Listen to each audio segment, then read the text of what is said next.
Thank you. Settle down, ladies and gentlemen. Now you're gonna want to give it together for this next guy. He's gonna blow your socks off. Jordan Jerry Cooper.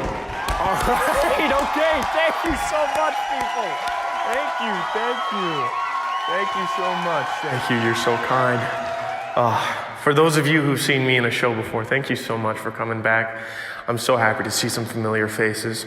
And for those of you who've never seen me in a show before, I just want to remind you that this is indeed a comedy show. So if you find something funny, I encourage you to laugh out loud. And if you don't find anything funny, fucking pity laugh. It makes it smoother for the both of us.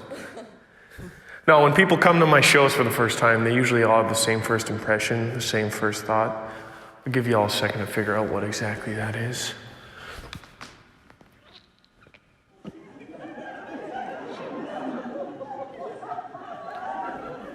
They usually all think, man, that guy's got a big ass head. Thank you. You're all the first people to think that. My nickname in high school was Watermelon. It appears there's no need to explain why, but I shall. Could take my hats and they'd fit on a watermelon. Imagine this head on a baby. Fucking T-Rex baby. Good times. Hey, question. Anybody here the fat kid growing up? Okay, same, okay, all right. Yeah, I feel like everyone who was a fat kid here used to wear baggy-ass t-shirts. Bold assumption, I know, but it's a total fat kid move. Toss on that double XL and just be like, thin now. You know? Like someone will come along and be like, oh yes, that boy right there, he's not fat. Look at his double XL t-shirt, he's clearly not eating enough. Not only was I the fat kid, I was also a theater kid, because that's a great combination. Not only that, I was also raised in the country. Yeehaw. Another amazing addition to my bully bait. So here you have yourself, folks, standing right in front of you. A fat little cowboy with a big ass head who loves theater.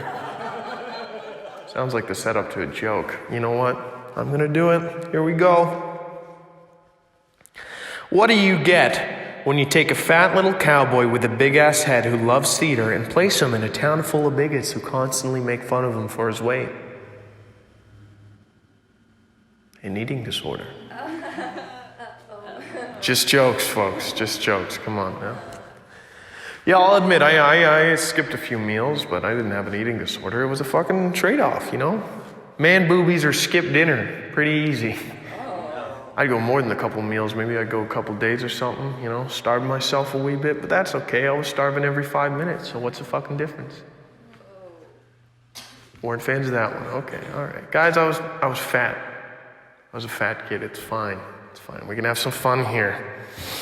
Yeah, I mean, I'd threaten everyone who tried to help me, but it makes sense. I'd fucking kill to be skinny. Okay, all right, Hey, come man, on, folks. that's not cool. Hey, shut the fuck up. Shut up. You interrupt my fucking show? I hope you're listening to what I'm saying. Sure, I burned my throat with stomach acid because I pulled the trigger, but so did the rest of you fuckers when you were hungover.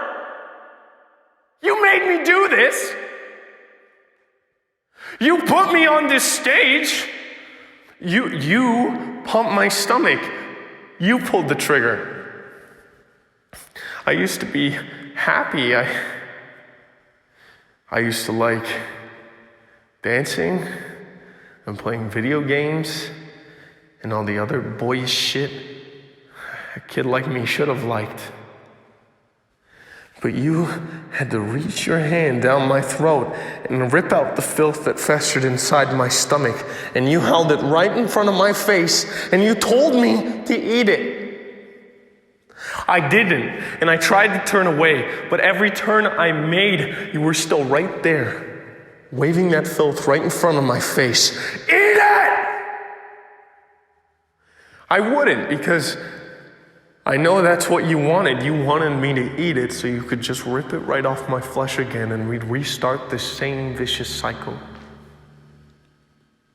So I stood still.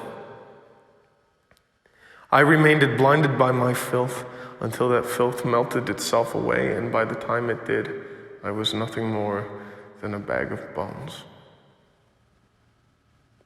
stripped of my soul. And now I'm here in a show with an audience,